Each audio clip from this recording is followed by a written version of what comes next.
Do you have a dream car? Mine is the Lucid Air. Are you intrigued by electric vehicles? The Lucid Air EV has been called the best driving car in the world. And the Lucid Air Sapphire is certifiably the fastest production car in the world. Listen to Lucid Driver Podcast wherever you listen to podcasts or at luciddriver.buzzsprout.com.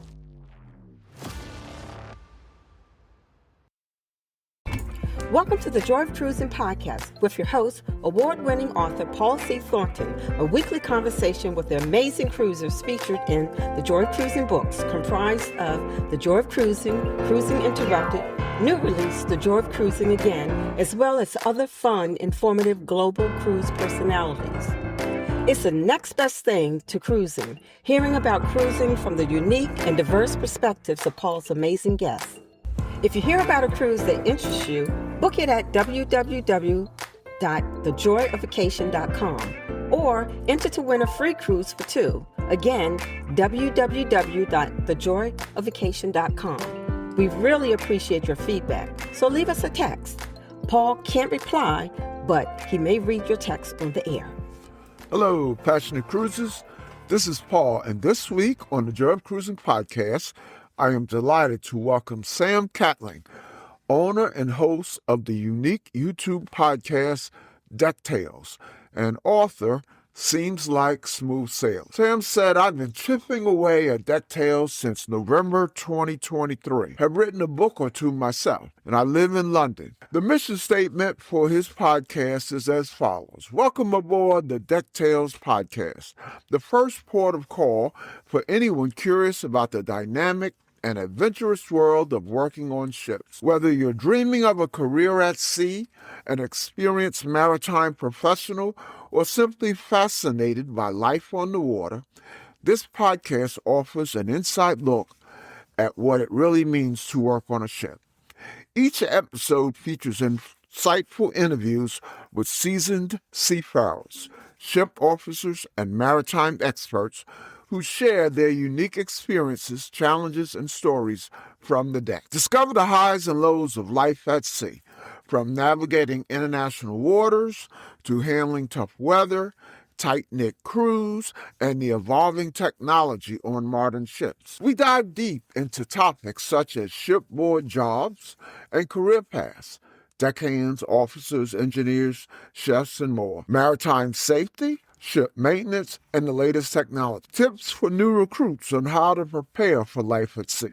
The impact of international shipping, environmental concerns, and sustainability in the maritime industry. Personal stories from those who have spent years on the waves. Tune in every week to gain valuable insights into this exciting industry and join the conversation about life on the open ocean. DeckTales is your go-to resource for everything related to working on ships and the maritime world. Welcome, Sam, to the Joy of Cruising podcast. Hello, Paul. How you doing? I'm all right, mate. I'm okay. Not too bad. Just taking it easy today. Gotta let the blood regenerate. I gave some this morning, so perfect excuse to do nothing and prepare myself for this interrogation from yourself. Oh, it's a conversation, not an interrogation. No, I know, but you know what I was thinking earlier, Paul, is that your podcast is the joy of cruising, right? And I've got a podcast that's, you know, in a similar niche. I started it off as a place for crew members to basically share their stories, good or bad, no bias. But there's some stories in there that are definitely not joyful. So with the crossover we've got going on here, I don't know. I feel like I need to watch what I say because I don't want to ruffle any feathers or upset any of your listeners who are living. Oh no, we don't want you to censor anything that you want to say. I've had a number of former crew members on. How much they say? Well, you know, they've been actually. When I think about it, they've all been very candid. You know, no real horror stories, but yeah, you know, I had a. Well, I want to get to you, but yeah, I've had all kind of crew members. It's because they don't. It's because they don't want to upset. They don't want to upset your brand, Paul. That's it. My brand is, hey, telling it like it is on the water. So So before we Yeah. talk about DeckTales Podcast, though, tell our listeners about yourself, where you're from, where you live, anything you are willing to share. So I'm Sam Catling. I'm 38 years young. I used to work on cruise ships back when I was a younger man. And I'm from London, born and not raised. I was raised in the county over, which is Essex. For your listeners who don't know Essex, if you think of the United Kingdom, like the map of the United Kingdom, as think of the actual, you know how Italy and Sicily is a boot kicking a ball. The United Kingdom is basically a man sitting on his fat ass, and Essex is his fat ass, There you go. which is where I grew up. What And I moved what back a visual description for an audio with vision. for an audio podcast. Well, yeah, exactly. That's why I'm digging deep, because you've got to really try to sell it to people. we're the arse end of England, people. But yeah, and likewise when I've got people that are showing me things, because I do my podcast as a video now. When people are showing me things, or with its hand gestures or putting things in air quotes, I have to then say, "Oh, just for the audio listeners only, that was a gesture that signified he was surrendering or whatever." So I'm gonna be on my toes for this one today, even though I can see and hear you. I know that this is just going out as audio. Yeah, I'm an expert on translating visual cues to my audio audience. I know Emma, because we've had Emma on in common. Yeah. And I bumped into Emma recently. Okay. I did a whole podcast. I don't know if it was the entire podcast, but most of the podcast, Emma had her cat in her lap.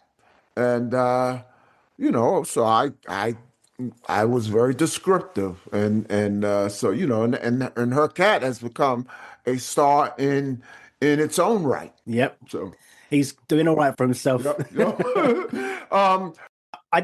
I'll go back and I'll explain. Yeah. You're telling us that you're the ass end of London.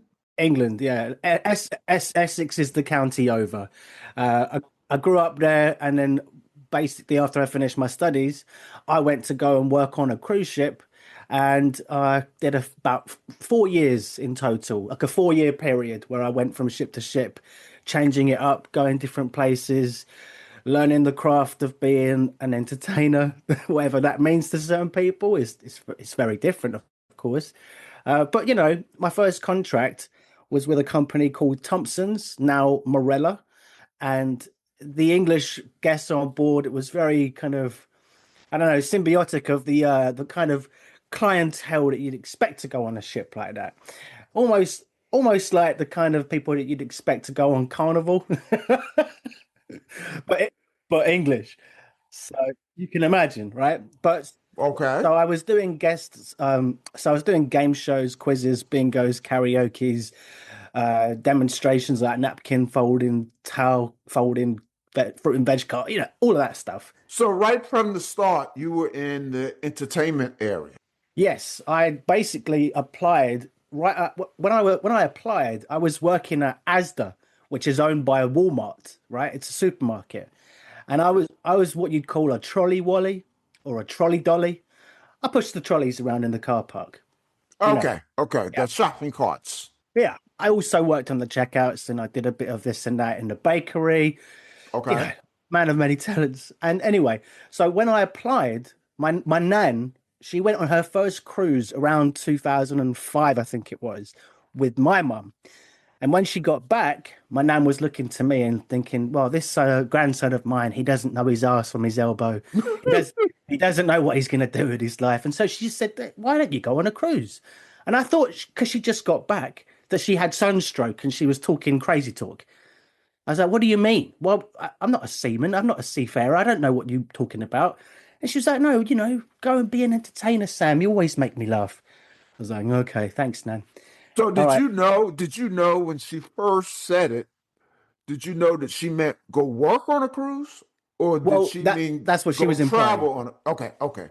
That's what she was implying. And so I didn't know anything about the process. It had never been something that had occurred to me. It was very far from my peripherals as something I could do. No one I knew was doing it. So I kind of entertained the idea. And back in those days, in 2005, if you wanted to apply to work as part of the entertainment team for any of the companies, you'd normally have to go to your news agent, which is where you get your tobacco and your cigarettes and your paper and stuff, and you'd have to ask the guy, the boss man, to subscribe to a publication, a paper called The Stage Magazine. So he would come in once a week, and you'd go and you collect it. And in the back of the paper, there'll be all the ads for different types of things, whether it be auditions in London for this, that, and the other stage show, or working on cruise ships as a performer of sorts. And so I finally got the one that was applicable, and I sent in my CV, which was very sparse, very much just out of college, nothing to brag about. And then they sent me an application pack. And in the application pack, first question on the form was, what previous experience do you have within the entertainment industry? And I don't like to leave things blank, but I did for the moment, and I filled the rest of it out, and then I came back to it, and I wrote eventually, I've had extensive experience pushing trolleys around as the car park. And I got a call, and they said, we'd love to interview you. And I was like, really? Oh, you must be desperate. So I went. And so you were perfectly honest, in your response. Yeah. Why? What else can you do? Although it might not have, most people wouldn't have thought to put that in response to that question. But you were not only perfectly, you were not lying when you wrote that, and that being brutally honest. That might have, told the people who were looking at your CV. Yeah, this guy is entertainment potential. We'll be right back. The Joy Vacation by Dream Vacations invites you to join us on a bucket list adventure to Africa. We're going to Kenya and Egypt for 14 days, April 10th through April 24th, 2027. A week in Kenya, including safaris, and a week in Egypt, including the pyramids, and a 4-day Nile River cruise. This adventure includes air from the U.S., all transfers, all accommodations, private tours, and many meals. $5,000 to $5,500, depending on air, per person. Double occupancy. Only $250 per person deposit due at booking. The remainder is not due until late 2026. For a detailed itinerary, online brochure, and to book, email me at pthornton, THORNTON, pthornton @dreamvacations.com. But so I did my first contract straight out of dry dock in Gibraltar, and I literally couldn't even get on the ship because there was no gangway. So I had to get in a little metal cage, and the crane picked me up and put me back on the stern. And as I was in there with my luggage, the guy was in there shaking it left and right. I was like, please stop. I've never been on this. I've never been on a ship. What are you doing? Just let me kind of come into this gracefully. And then my assistant cruise director was stood on the deck, kind of like, receiving me, beckoning me with his arms. And then he was dancing around, running around on the deck just below me as it was coming down, flaunting with death, basically. And I just said, please, get out of the way, please, please, please. And I got on, he showed me around. And back then, in those days, I remember, it was around the same time that they introduced the smoking ban, but it was after my first contract that actually came into effect. And I was having a cigarette and a coffee with my cruise director and my assistant cruise director in one of the lounges. And as it was in dry dock, everything was wrapped up in white sheets, all the sofa, all the furniture, it was all covered. And I had my feet up on this coffee table, and we're having a fag, and we're sort of talking away. And then my cruise director, he kind of goes in the corner of his mouth, Sam, get your feet off the table. I was like, what? He said, get your feet off the table. And I was like, well, I don't understand what he's saying. And then this man in like a boiler suit and white, all the guys were just running around in boiler suits. You didn't know who was who. This guy was just kind of looking down and staring at me from behind me. And I turned around and saw him. I was like, oh, hello. And my cruise director, he said, that's the captain. I was like, oh, jumped up. Hello, sir. Dip dab dob. How are you? Immediately kind of jumped to the tune. And yeah, that was my introduction to ship life. So did you do your entire career in the entertainment area? Yes, I didn't switch around too much. I went as a cruise. I went from being, in the same department on different companies. So, as I said, Thompson's, now Morella, Travel Scope, now dissolved as a company. Nothing to do with me. They had an incident on a ship, a sister ship. They only had 2 ships. There was the one I was on, the MV Van Gogh, and I think the Black Prince was another ship. And I was lucky enough on my second contract to go on a world cruise on the back of a recommendation from somebody else I worked with on my first ship. And I got on the MV Van Gogh. I was all set to go and do this world cruise. It was fantastic. And I've written all about this in my second unpublished book. But the first book I wrote, we'll get to, is all about my first contract. And it was just an amazing time on the second ship, because it was just going to some of these most amazing, out of the way places that I'd never get to go to. And it was an incredible time. But yeah, so they went bankrupt because their sister ship, the captain, he steered the ship through a storm ill-advisedly, and loads of TVs in the passenger cabins were improperly mounted. And so oh my goodness, they fell on the guests' heads in their cabins. Oh, wow. And then the company had to file for bankruptcy because they had all these lawsuits coming at them left, right, and center. And so when the ship came into Falmouth at the end of its world cruise, I was supposed to be going on the next world cruise, going the opposite way the same day. But because they had to file for bankruptcy, they had to reduce their staff. And because I was the last one to join the company, I was the first to go. Wow. Did you move to another cruise line? I did. I just trying to think. Who was it I went to? I think I went to Silver Sea for a short contract. Very different. That's high luxury. Yes, indeed. I was very much filling up on all the best food and drink I could during my short time there. But I didn't get along very well with the hotel director, Paul. He took a dislike to me, and I think he had some underlying bias or prejudice towards people from the arse end of England. Okay. Maybe. Okay. So now did they?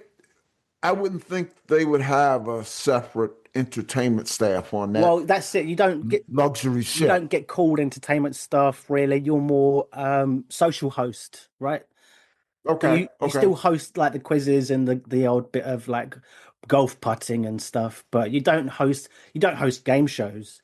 The evening entertainment hasn't got a show team doing West End style performances. It's more fly on comedians and instrumentalists playing concerts. So it was very different, but the excursions were incredible. The itinerary, amazing. The food and drink, awesome. I mean, the whole buffet thing around the pool deck for the guests once a cruise. Still to my day, just thinking about it makes my lips water. My lips don't water. My mouth water. I usually ask guests, because I do have a lot of aspiring cruisers who've never been on a ship. And I usually ask guests about their first cruise, when, what ship, their initial impressions. But your first cruise was to work. So you didn't really have time to, like, what's the right word, appreciate. Well, tell me. I mean, were you anxious about seasickness? Not really. I've never had seasickness or motion sickness or anything like that. But then, of course, as I said, the ship was in dry dock, so I had a bit of time to get used to the ship being in refurbishment mode without all the guests, without all the crew being about their business. And we had a couple of days in Gibraltar, me and the rest of the team, just kind of going through the motions of what the job would be. And then when we got on board, there was another week of just kind of practicing in the lounge, really kind of boring down into all the stuff I'd need to learn for the job itself. And So then you didn't have time really to even think about, hey, I'm on my first cruise ship. I had a little bit of time, but then once the first batch of passengers came on, it was like Christmas week almost. It was like middle of December, or I think like it was like middle of December. And after 2 weeks, Christmas had been and gone, and then we had New Year, and I'm not really what you'd call a mummy's boy, a mama's boy. I'm all right, but after a couple of weeks, I broke down in tears, Paul. I don't know what came over me, and I really missed home, and I got really homesick and had to call. And I don't know, I just kind of, in all of the busyness, I'd completely forgot to call and catch them up. Back then, it was as easy to call, and sometimes just getting off the ship and going to send an email was a bit more of a chore than it is now. I know your nan who turned you on to the notion of working on ships must have been very proud. Yeah, no, she felt like I was her project. But have you ever cruised with your family? Well, they came on board twice, I think, during my 4 years to come and see me whilst I was working. They took advantage of the discounts that were afforded to them by my position on board. And it was great because obviously but you were working. Yeah, but when you're working and you've got a team of people around you, if you've got family on board, they'll cover your shifts, so you can go out on excursion with your family and enjoy it. Oh, that's good. Bit. Likewise, if they had family, you do the same for them. And because your family are paying guests, they get to eat in the passenger restaurant with all the fancy food. So you get to go and eat all that stuff as well. And my first time in the restaurant, I remember eating escargot. I love escargot. So, and my listeners know I love escargot. Yeah. Oh, really? Yeah. I mean, that's like my cruise treat. I mean, I never eat it between sailings, but I definitely eat it when I go on a cruise. I'm going on a cruise in a few days, but I don't think this cruise line serves escargot. But I love escargot.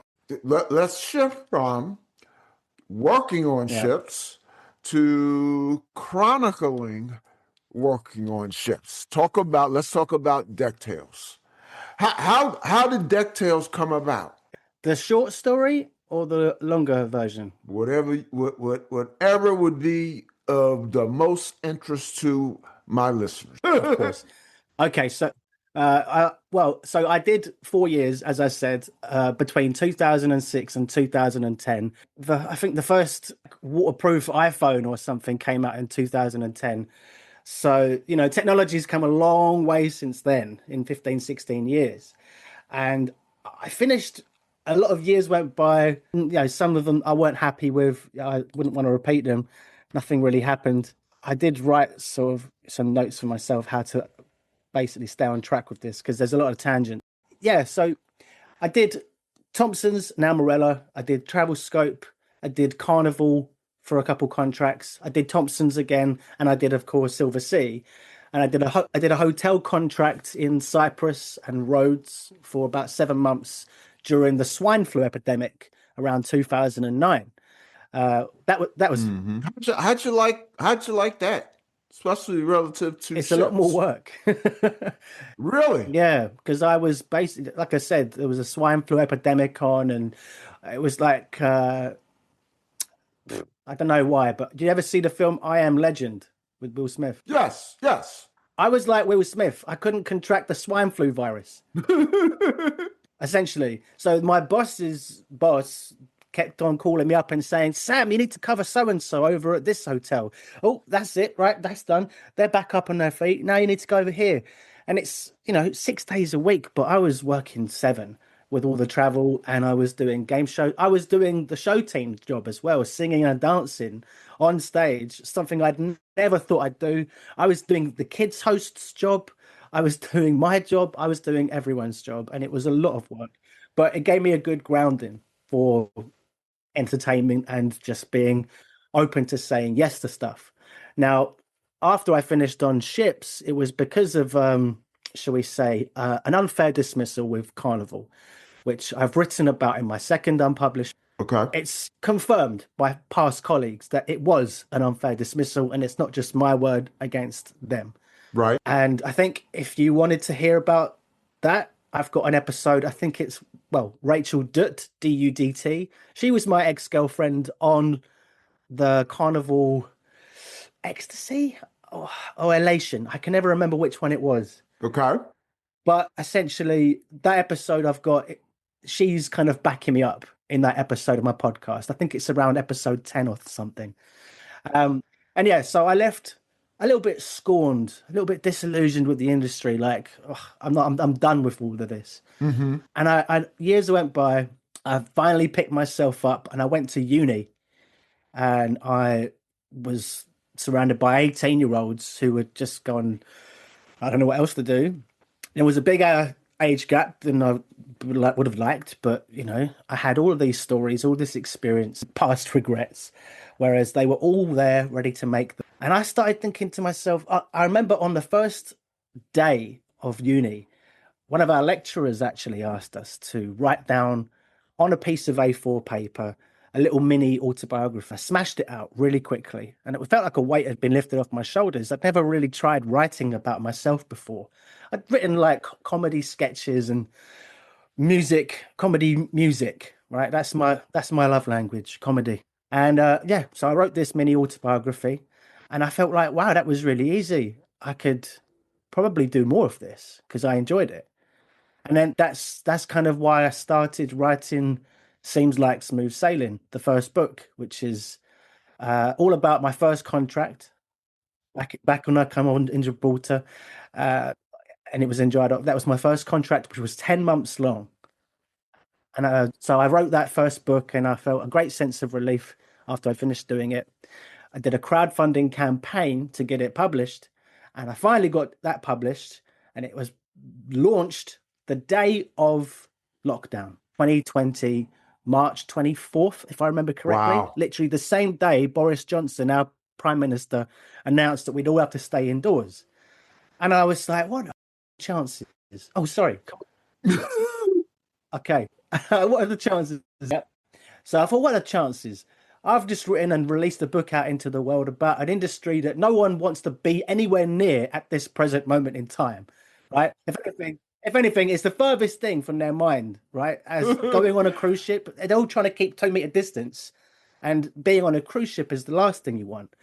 And you know, if I can just jump in, Sam, I was in the same situation. You know, I had written a book that did well. It was called The Joy of Cruising, and then I was working on a book, my second one, and it was going to be called More Joy of Cruising. You know, so I put the book on hold for a few months and then picked it back up again, finished it, but I couldn't have anything but joy in the title. So I changed the title to Cruising Interrupted. But I know exactly what it's like to release something that is about joyful thing, cruising on the ocean, in a time when, cruising shut down worldwide.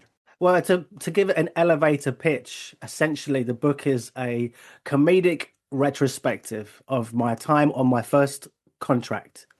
And we have a show in the UK called The In-Betweeners. It's about a group of young lads, and they're all going through the motions of studying at, we'd call it college, but it's not like our university is your college. So what we would call our A levels is before you go to university. It's 2 years.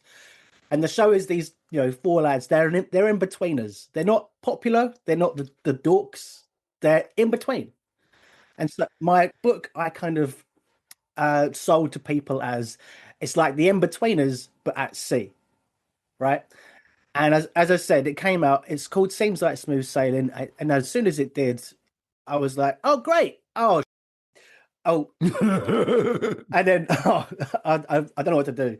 So I just sat back because there was nothing I could do. I got my government grant because I'm self-employed to kind of kick back a little bit and not really do much. But I was trying to stay motivated as best I could, given the circumstances. And I had no work coming in because my work as a handyman, no one wanted people in their homes. They didn't know. I do a bit of work in film and TV. No films were being made really with big like ensemble casts and things. So it was tough, really tough. But so given the situation or the landscape of cruising at that time, I thought, well, how is this industry going to continue? How is it going to stay afloat? Pun intended. and I was looking into the entire thing as it unfolded. Everyone's worrying about what's going on land.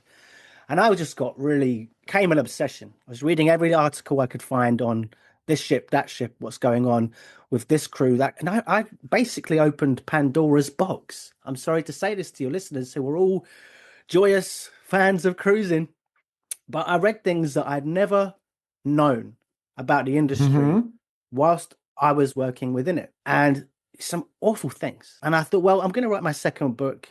It's going to be a continuation of the first, or my subsequent ships that I worked on after my first. But I need to include this. I need to write a narrative that's joyful in the narrative that I'm taking the reader on, but it needs to be peppered with some of the facts. So what seems like smooth sailing in the first book, the second one became you cruise, you lose. And it was a mishmash of comedic narrative interwoven with reality. Is that actually the title, or that was the sort of the premise? That's the title. Okay. The title was, it went through a few different changes. Like you thought, do I keep the title something similar to Seems Like Smooth Sailing? So it was like, seems like the ship's shaking, seems like the ship's sinking. It seems like had to be in there, I thought at first, but then I was like, you know what? I've read too much to keep it PC and on brand. I've just got to do something completely different. And so I wrote essentially this book over a 2.5 year period, which was like a lot of research as things were unfolding. It was sometimes really difficult to stay positive when, you do all this research on dark subject matter. It can get on top of you and really weigh you down. But there's so much research that went into it, and from multiple sources to back everything up. And then when I tried to get a proper publishing deal, you know how it works. You go to a literary agent and you try to get them to push you forward to one of the bigger name publishers. And a lot of them were just kind of asking me the same question, which is? I surmise they were wondering why you would talk about dark topics in an industry that your previous book was very upbeat and positive. I would have liked that level of dialogue, to be honest with you, Paul, but no, that's not what they asked me. They were more interested in knowing how many followers I had on social media. Okay. Yeah, simple.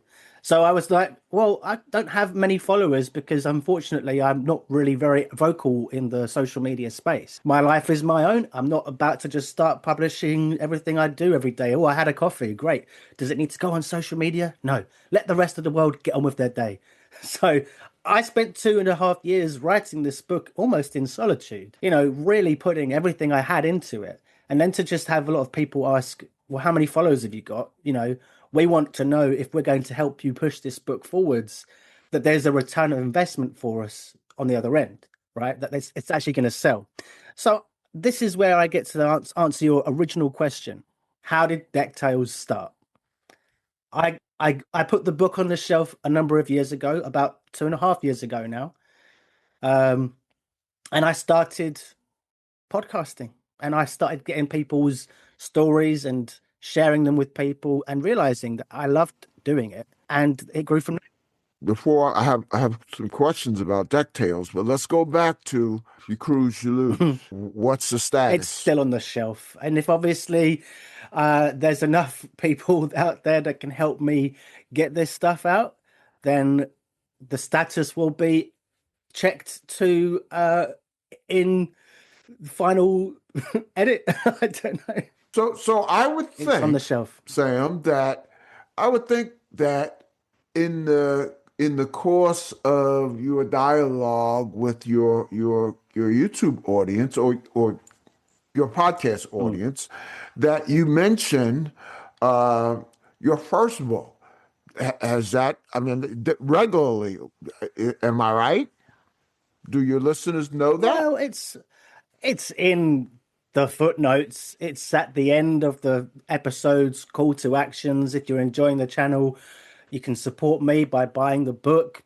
You know, Okay. Oh, yeah. okay. But links are there. Okay, so then as your audience grows, which it's definitely going to do, because I'm very impressed Fingers crossed. with your podcast. Thank you very much. So That means a lot coming so from so you. as your audience grows, I think you have sort of a to use a phrase, a captive market for Audience. if you cruise, you lose. Well, one would hope. The second book is a combination of my own retrospective experiences, reflecting back on it, but it's also like a compendium on cruising, the history of the industry. You've got the innovations in the tech sector, pollution stats. That's, a big one. How things unfolded during COVID, how ships got from being ships to becoming cruise ships. I could go on and on because there's 400 pages. Why did cruising boom in the 70s? Do you know what was one of the big reasons? No. It was the TV show The Love Boat. Oh, I should have. I would have gotten that one right if I thought about it. Now, I do a little bit of a, film extra work, as I mentioned, like standing in the background, being a person of this or that. And I get paid to do it when I'm booked to do it. But the people that were the extras on The Love Boat, they would pay to be the extras because the show was that popular.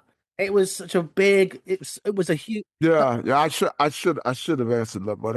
And speaking of Love Boat, one person that I know we've had on in common is Peter Conego. Yeah, he interviewed what's his name, Captain Steubings. Yeah. I've had him on twice. And I love Peter. Yeah. Okay. So let's Cool let's talk about DeckTales. Who I love your guests, and you talked about in your mission statement, which I shared with the listeners up front, what you're looking, the mix that you're trying to get. Who was your first guest? My first guest was a guy called Mark Taylor, and I remember the seed of the idea for DeckTales had been planted, but it hadn't been executed. And I was on set one day. It was for a film about something to do with I can't remember. It was an Irish film. That's all I can remember, basically. And we were in a funeral procession, all in black, as this was the scene for the film we were in.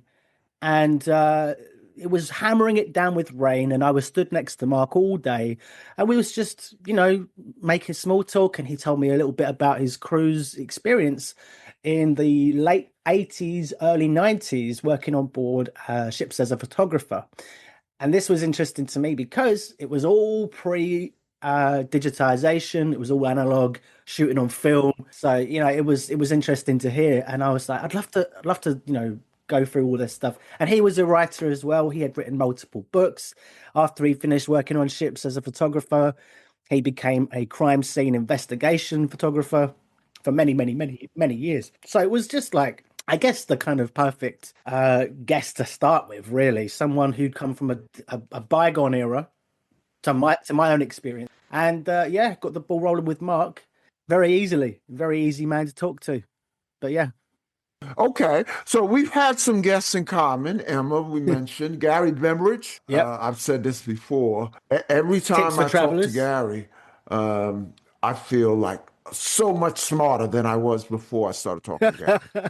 Oh, really? Yeah, it's like going to college. He's a good guy. As you would say, it's like going to uni. Yep. Peter Conego, I mentioned him. We both have hosted Lucy, from cruising as crew. So I concur with your taste. Yeah. Talk about some of your other guests, and let's see if we can get you, let's see if we can get you some new subscribers from my listenership. So who else has been on the show? Okay, so I've done my first 2 seasons are fully in the can, right? I did 20 episodes a season. I'm trying to break it up. First 20 episodes, all cruise ship crew, with the exception of one person, I think, who was in season 1. I believe he was in the Navy for a bit. Young guy I've worked on set with a few times, and I entertained the idea of talking to someone from the Navy for an episode. Seeing as my show is called DeckTales, I couldn't really reject his request to be a guest. But I like him, Liam Edwards. He's a good cat. I enjoy his company. Whenever I'm on set, we always hang out together. He was telling me about being violently sick and going through some strange ports and feeling like he had a target on his back because they didn't like the Navy being there. And then I did another season that was 20 episodes long, all audio only, and all cruise ship crew pretty much, with the exception of the back end being Peter, Emma, and Gary, all kind of cruise ship influencers. Then DeckTales season 3. Very, very knowledgeable. Oh, almost too knowledgeable. Sickeningly knowledgeable. Like a walking Wikipedia. Yeah. Yes. And then I started season 3, and I was like, I really want to diversify from just cruise ships. And Lucy was the first person cruising as a crew that I filmed with, and that just came out a couple months ago over on YouTube for the full video, or on all the other podcast platforms that you know of. And then the list grew from there. So I met with and I recorded with Rich Napolitano, who has a podcast called Shipwrecks and Sea Dogs, and he does basically maritime history about all kinds of stuff. And he's again sickeningly knowledgeable. He calls himself an amateur historian, but he's not doing himself any justice there because his episodes are so thoroughly researched. And he was great. I loved him as a guest. And yeah. Peter and well, I don't know if they know each other, but in this space, so he sounds similar to Peter Canego. But Rich was very resourceful. He basically became almost like just a constant resource for me to go to get referrals, as for new guests. He set me up with a whole bunch of new people from a different sector here, there, and everywhere. Okay. One of them was a guy called Captain Tones, a Mr. Anthony Cummings, who is a pirate, and I connected with him. He said that his business card reads "Unconventional Maritime Solution." I think you just got a couple of subscribers. A pirate, okay? Yeah. So now I've had one. Hopefully, I can open the doors for more pirates to come out. But he's been imprisoned everywhere. He's broken records for the most amount of camels smuggled. He stole 12 tons of fuel in Gibraltar and made away with it from the Royal British Navy. He had stories where you're like, is this credible? I can't fact check him because this stuff has been stricken from the records. The Navy don't want this information to get out. So it's not on the logbooks. This stuff that happened when he says it happened, it's not there. But he came recommended to me from Rich Napolitano, who, as I said, is a credible man. Okay, that gave him credibility. He also has a picture deal with a company who own the rights to his life story. So, I think there's something genuine about him. Hey, do you, and this may be something that you can't answer or don't want to answer because it maybe compares, it indirectly compares guests, but do you have top shows in terms of views? Well, see, this is the other thing, right? When you collaborate with people, for example, when you send someone an invitation link over social media to be a collaborator on, then it shares it to their socials as well, for example, on Instagram. So then you reach more people. Yeah. But now it's an option on YouTube as well. It wasn't an option. Oh, okay. What, 6, 7, 8, 9 months ago? I can't remember exactly when they implemented it, but it wasn't an option. So I didn't start reaching out to people just because they had subscribers. I wanted the podcast to be about the people with no subscribers but had the best stories. That was most important to me, to feel like this was a platform for the crew or the people that work so hard. Social media is a secondary. It's not even a thought in their head, right? They just are working through the emotions, and they're living and working 7 days a week for however many months at sea with bad cell phone service, or whatever.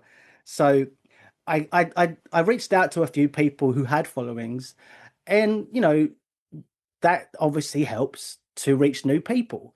So in the answer to your question, the most popular episode, I think, is probably Lucy, because she's got a good online YouTube following and she has accepted an invitation to collaborate. But in answer to your question as to the most popular episode, that would be personal taste, right? And I loved speaking to everyone, yourself included, Paul. Some people had better stories than others. You know that, right? And sometimes you're like, wow, that is crazy. So there was my first one that I was like, that was a brilliant one, was with Kev Orkian back in season 1. He's a pianist, comedian, really talented, funny, genuinely humble, one of the best people ever.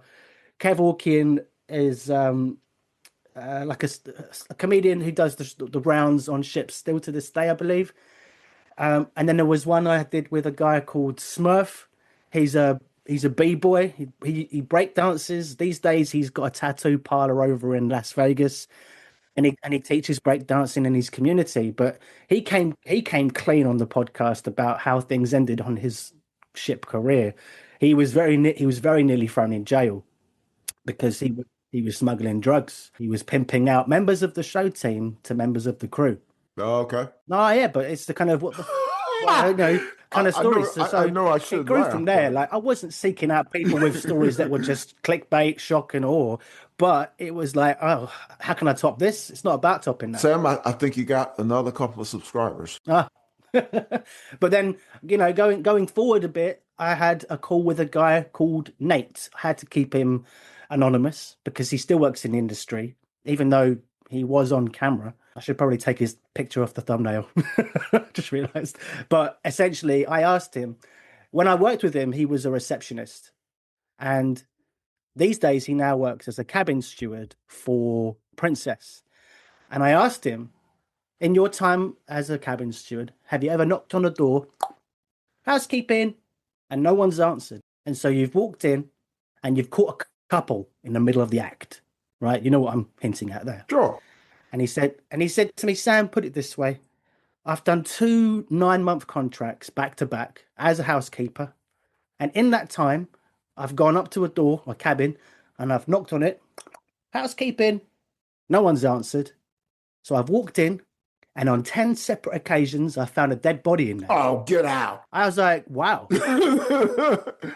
In 18 months, 10 dead bodies. Wow, that's quite crazy. And I asked him a follow-up question of, well, so did you find out the cause of death for any of these 10 people? This unfortunate situation, but did you find the cause of death? Oh, my goodness. And he said out of the 10, 3 of them were crew suicides. You know, Sam, now that question, the way you set it up, have you ever walked in on someone?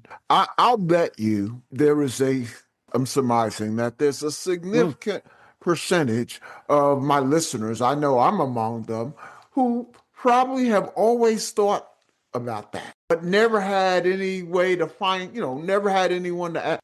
I mean, that's why when I in the introduction, I refer to your podcast as unique, because you're able to ask that kind of question and not only get an answer from someone who knows, but then, when you talk about the crew suicides, I mean, my goodness, it becomes what a cutting question that was. Yeah, exactly. And so now I don't ask, have you ever walked in on a couple going at it, but have you ever walked in on a dead body? No, exactly. But I wasn't fishing for that answer, right? I was fishing for something more lighthearted. And he had a bunch more. He had a couple of other stories that were, distressing about an Indonesian chef who found out his wife was cheating on him back home. And so he was asking the purser to let him get off the ship and go. And he was like, I'm sorry, it's too late. The paperwork's not ready. And da, da, da. So he took matters into his own hands, this Indonesian chef, and he slit his belly with a knife. Oh, man.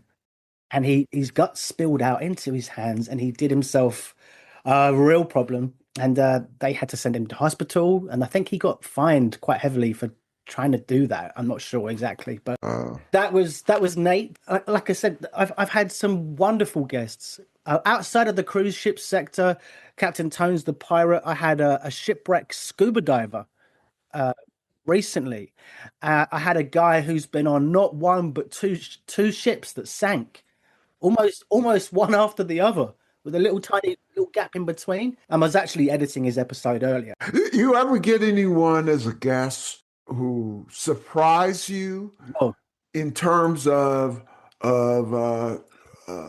views? I don't know. I don't. All your guests. I mean, I like to say when I answer questions on about my guests, I always say I love all my guests, and I read stories about people who've had. These are podcasts. I subscribe to a number of podcaster groups, and I've had some people who talk about guests who are boring. To me, that is really more on them than it is on the guests. I've never had a show that I wouldn't put a show on the air that I wasn't proud of. Yeah. So I love all my guests. Is this one going to air, do you think? I think it will. Occasionally, I've had guests who I wasn't sure how the episode would do, and it did. It went crazy. You ever get that? To be honest with you, I'm trying to steer clear of focusing on numbers and that analytical side of things, because I'm still just like, I know that it's a long game, right? And if you're focusing too much on numbers, you're going to get bogged down with success and wanting it to be a bit more immediate than it is. And I'm in this for the long run. There is so many untold stories. I've had a few authors on who have written these incredible books about things at sea, from stories that were handed to them by the families of those whose deceased have gone on. And they're not necessarily the best storytellers verbally, but they've written incredibly. And so it's like, I don't know, it's hard to answer that question. I honestly I like everyone, and I'm not too disappointed with an episode if it doesn't perform well the day it comes out, because it's evergreen content, right? It's there forever. It can be revisited by anyone, anytime, and it only takes one person who's got, say, a substantial following online to find an episode, listen and enjoy, share it with people, and then that's all of a sudden the most surprising, numbered number one episode, right? So I really just try to focus on it guest by guest, episode by episode, and not try to get too bogged down in the details of all the analytics. Last question about DeckTales. Okay. Do you have a dream guest? Well, I guess anyone who's willing to go with some kind of salacious story that's kind of like, so for example, I met this girl through somebody else, and he said that she worked on yachts. I was like, oh, cool. And we had a little call, and I said, you don't want to be breach of any of your NDAs, right?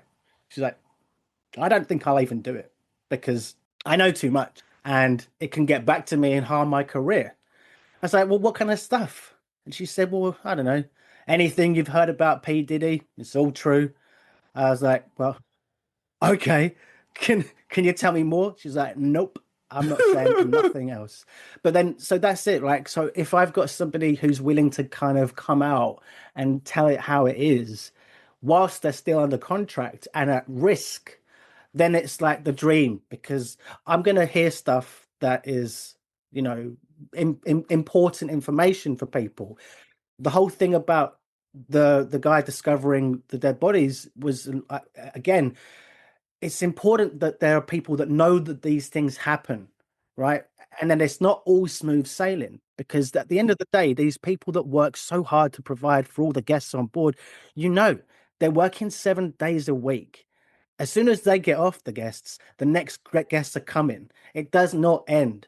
They're going and going and going. And, I had another guest on who was telling me about how she'd been roofied not once, but twice by the crew, not by passengers, by the crew.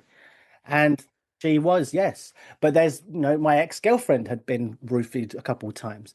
There was, a girl who was anonymous, and she was doing a survey on, sexual harassment within the crew at sea.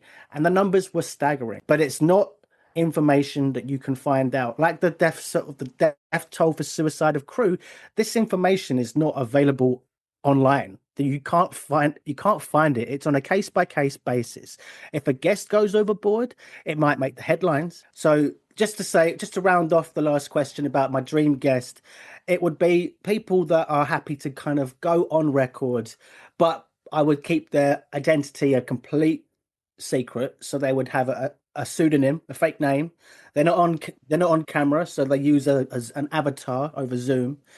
And they also, I can modulate and change their voice using a filter so that it's not, identifiable voice. And obviously, if when they're telling the stories, they let a little slip of the tongue and they say their own name, or they give away too many identifiers, I take them all out and I keep it based on just the story. Because I'm trying my best to help other people feel comfortable to share their stories, so that if the right person who was struggling with the mental health heard the story about someone going through something similar, and that helped them overcome their, depression or whatever it is, then that would be my dream guest. Somebody who helped somebody else cope with something that they were experiencing. Last thing about your books. Download it. Seems like smooth sailing. And thank you for your generosity. And that will be my cruise listening during the week that this episode airs. I'm getting ready to go on a cruise. And, after I retired, just an aside, I bought all of these audiobooks because I just thought I would do nothing but listen. Well, do a whole lot of listening to audiobooks. Well, I have about 15 unlistened to audiobooks because I'm busier now than I was when I was working. But I promise that yours is going to jump the line, because that's my cruise ship listening. I hope you enjoy it, Paul. I put a lot of work into that. I think it's like plus 200 hours of editing that went into it. All of the sound effects to lift it off the page, or not page. Yeah, it's obviously written. But the thing is, the people I had it published with, they weren't great at proofreading some of the errors that made it into the first draft, or the first edition of the book, the paperback book. And it's on, all the errors are in the Kindle version, but they're not in the audio version. So you can enjoy that error-free. Let's talk about the future. Do you foresee yourself cruising anytime soon? Well, I was thinking off the tail end of writing You Cruise, You Lose, I can never go on a cruise ship ever again now, because if I did, I'd be a massive hypocrite. But okay, in recent time, my father has been going on more cruise ships than ever before, because he's now into his retirement. And it's a nice way to travel. Let's be honest. I mean, it's not the most energy efficient, sustainable way, but you get around a lot. You meet new people. It's very, I wouldn't be who I am today if it wasn't for cruising. So I'd be a hypocrite if I was to say nobody go on ships. You're all, you're all bad people. I liked my time. I'd happily go on a ship with my girlfriend. If I was to go on a ship, I'd love to be able to afford like an expedition to somewhere off the beaten track, like a cold climate, like the Antarcticas of the world, really remote.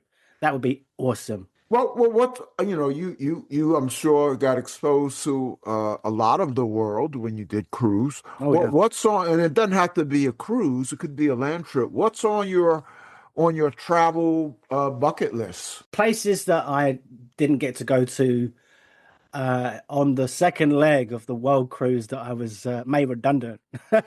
Some of those places, but honestly, I've been blessed in the short time I was cruising to get to go to some of the places I'd never thought I'd get to go to, like the Seychelles, Bora Bora, Fiji, Tahiti, French Polynesia, Oh my goodness. the Cook Islands, the Marshall Islands, just places that you can't even see on the map because you got to get a Sure. magnifying glass. Uh-huh. But if I could go, if I had, I'm a big fan of cities. I live in one, so I'd like to go to places like Tokyo and um, Seoul, South Korea. I'd love to go to Rio. I'd love to go and spend some time in New York.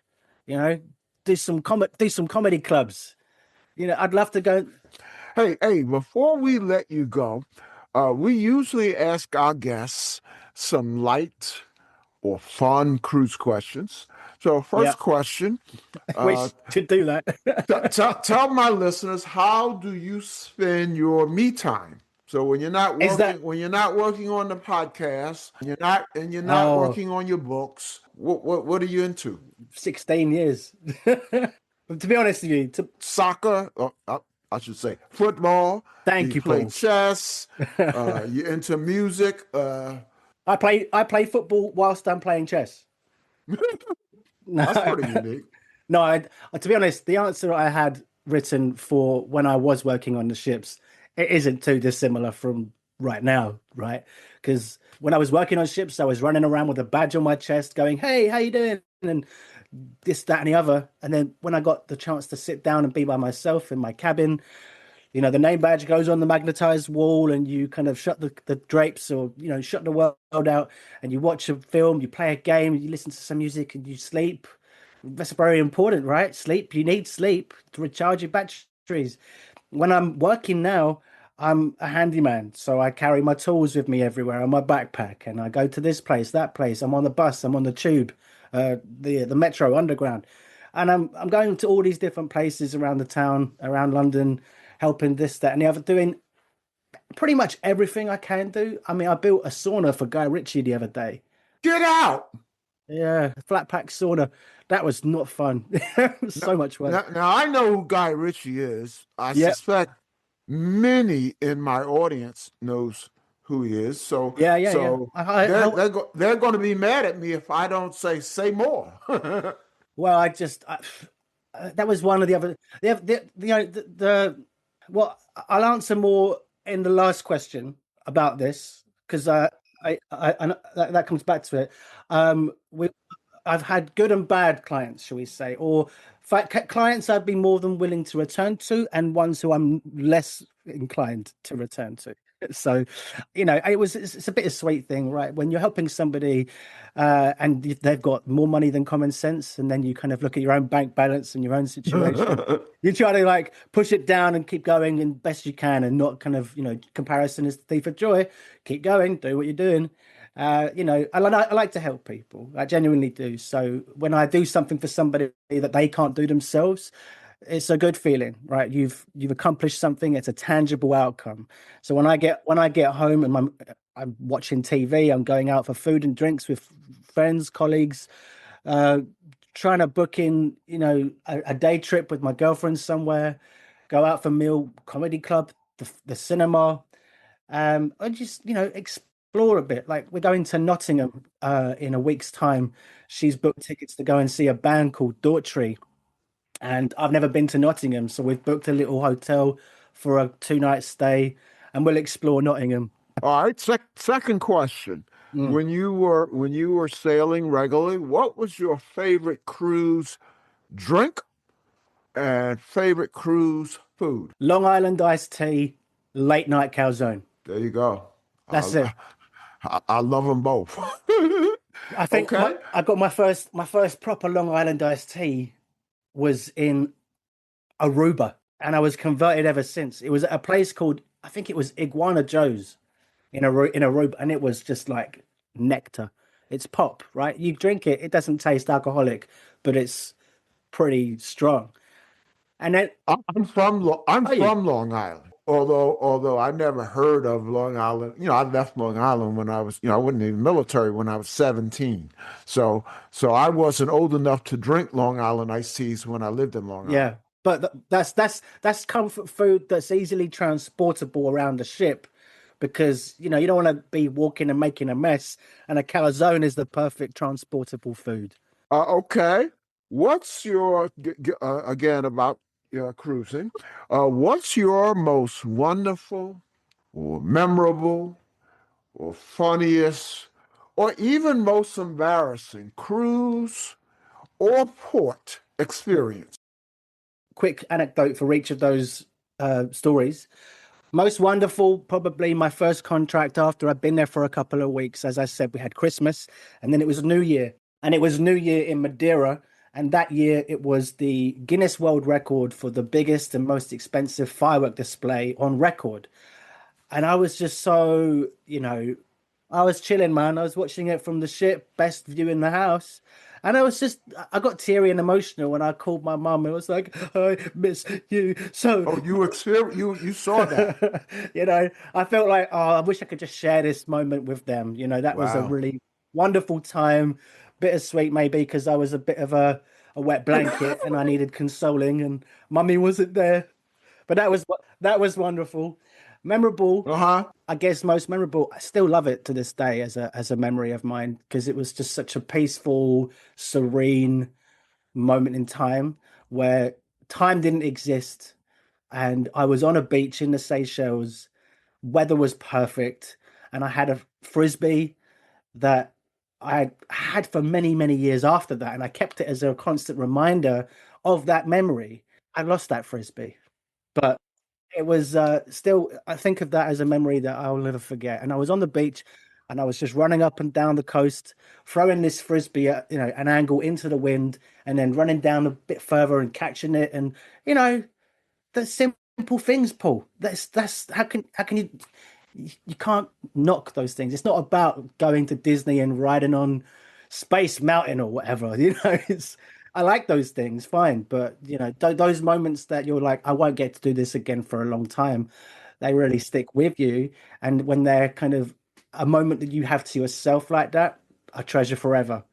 So definitely in the Seychelles on the beach playing frisbee is a good memorable. Mm-hmm. Funniest would probably be there's a lot of funny stories, so it's hard, but I've picked one. We were on a ship with Silversea back in 2009. Yeah, no, 2007. Cannot remember right off the top of my head. But when we were docked in Istanbul, and as a lot of my job then was going out on excursions as a tour escort, which was great because it meant I got to see more and do more. And we took our guests to this Turkish bathhouse. And as we were going through the port terminal, you see all these posters up, these big posters of this beautiful woman massaging this very groomed, good-looking, traditionally handsome man. And I was like, oh, that's where we're going. Oh, great. I can't wait to be massaged by a buxom blonde. Got there. I'm in tow with all my guests, and we've been separated as we get in from the women in our group. So men go one way, women go another, and we get a towel around our waist and a pair of clogs, and we get chucked in a steam room to go and sweat it out for a few minutes. And one by one, a masseuse comes and picks us off and takes us in for our Turkish bath. This guy that came in to collect the first guy, he was literally like the hairiest guy, and he was not a slight man. He was, borderline obese. But then the next guy who came, it was almost a carbon copy. It's like that's what they were. That's what they were recruiting in this place. I was like, this guy is the same. That guy's the same. Where's the buxom blonde? And she never came, Paul. She never came. And one by one, we're all leaving to go into this beautiful, ornate bathhouse. It's like marble, everything. The architecture was incredible. It was really amazing. But we're a Turkish bath it's not like a massage, right? So they first and foremost mismarketed the experience, because you're on the floor, you're getting scrubbed, you're getting manhandled, you're being pulled around and yanked this way and that. And I was like, what's next? I constantly was on I'm constantly on edge. And as I mentioned earlier, the masseuses were all large men. And I had a couple of guests who were also in that category. And at one point in the massage, in air quotes, they had you lie face down on the floor, and this guy would stand on your back and he would walk up and down your spine and crack your back. And I just remember this moment because mostly the the sound that followed, right? So I had one guest, very large, face down, and then the masseuse, the guy on top of him, Wow. also very large. It reminded me of that scene in Dumbo when the elephants do that pyramid. It was an unnerving experience to watch these two guys, one sort of stumbling on top of him, and as he got onto him, the guest underneath started screaming in agony. I mean, I don't know why I've put this in my category of funniest story, but what I was like, oh my God, you're going to kill him. Get off. What are you doing to him? And the guy got off his back. The guest rolled over onto his side and he pulled his locker key from out under a flap of his belly, which was nearly going to impale him. And yeah, that was a funny, memorable moment, I guess that I never will forget. Yeah, I don't know if I'll include that one in the final edit. But if you want a nicer, more happy visual, on my second ship, we were doing an impromptu sort of farewell show where we all had to do something and pitch in. We did, If I Was Not Upon the Sea. Well, finally, Sam, I have an oddball question. I say oddball because it doesn't necessarily have anything to do with cruising. So let me first say welcome to Sam's fans and friends who are listening. We hope you have enjoyed what you have heard at the Joy of Cruising podcast, and we'll come back for future episodes. Sam, share one thing that my listeners and your fans and friends don't know about Sam. You see, this is you got me between a rock and a hard place, Paul. I don't like to talk about myself because I try to keep my sort of personal life totally separate. But I've written about myself in my books, so that way I've got a bit of carte blanche, to extract information from people, given that I've already given a lot of myself away. If that makes sense. Sure. So my day-to-day is going around, like I said, I help people with different stuff, and I'm happy to tell them about some of the wow jobs, but I keep the ones that are a bit more like to myself. And one time I went to do a painting job at this house. It was a basement flat, and I knocked on the door. I had my regular clothes on and I had my painting gear in my backpack. And it was a basement flat, so the front door was not street level, right?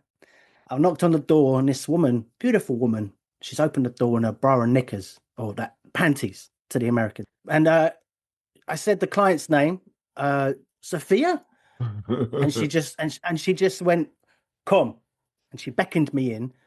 I was like, "Okay." I walked in. I followed her inside. She led me into the bedroom. And as soon as I was through the threshold, she locked the door behind me, and she put her leg around me and brushed my face with her hand, the back of her hand. And she said, "You like what you see, baby?" I was like, sure. Yeah. Well, I think you think I'm somebody else. I said, I'm the painter. And she didn't really speak very good English. She basically said, "Okay," and I was like, "Oh." I said, I don't speak Portuguese. So I got my phone out and I got Google Translate up. And so I said, "I'm the painter." And then I didn't realize it, but at the time my phone was on full volume. So the response immediately came out at full volume. "Que eu sou pintor. Eu sou pintora," or whatever it is. I can't remember. And so her face just dropped. She got so embarrassed. She was like, "Oh, I'm so sorry. I'm so sorry. I didn't mean, I don't." I was like, "It's okay. I said, "You pay me." I'll pay for this. And if it wasn't already clear, she thought I was the next client and I was in a brothel. And once we'd straightened everything out, I got to work. I set up and I started painting in the hall, wherever it was. And I was there for a couple hours doing different bits and pieces as well. But literally in the time I was there, I must have seen about 3 or 4 men come and go. Not literally. I saw them come and then leave. I didn't see that. Yeah, I'm sorry, Paul. Family audience, if you're listening with kids, I'm so sorry. But yeah, and as a way of saying thank you, she made me dinner, which was very nice. Portuguese style pork and potatoes. Very nice. Sam, it has been a lot of fun talking to you. Thank you so much for coming on the Joy of Cruising podcast. All the best to you and DeckTales. And likewise to you, Paul, with your podcast, The Joy of Cruising. I hope you go on to have more and more success. Thank you for your kind words as well. Thank you. All the best to you, Sam, in your future endeavors, and especially to DeckTales. I believe it is about to explode, and I hope that we're able to be a part. Our listeners are able to be a part of that. I've already subscribed. Thank you, Paul. Likewise. Yep. As I like to say, Sam, we will see you on the ocean. The Joy of Cruising and Cruising Interrupted, each $16.99 plus shipping, and new release, The Joy of Cruising again for $18.99, can be ordered at the link on thejoyofcruisingpodcast.com. For each of the 3 books, use the discount code Joy of Cruising Podcast and get $4 off. The Joy of Cruising books are also available at Amazon. Order the ebook at Amazon or your favorite online retailer. Stay in touch by joining the Joy of Cruising Podcast Facebook group or following the Joy of Cruising Podcast on Instagram. We're constantly adding new shows. Please leave a review and tell a friend about us. We hope you enjoyed this brief escape to the ocean. See you next week.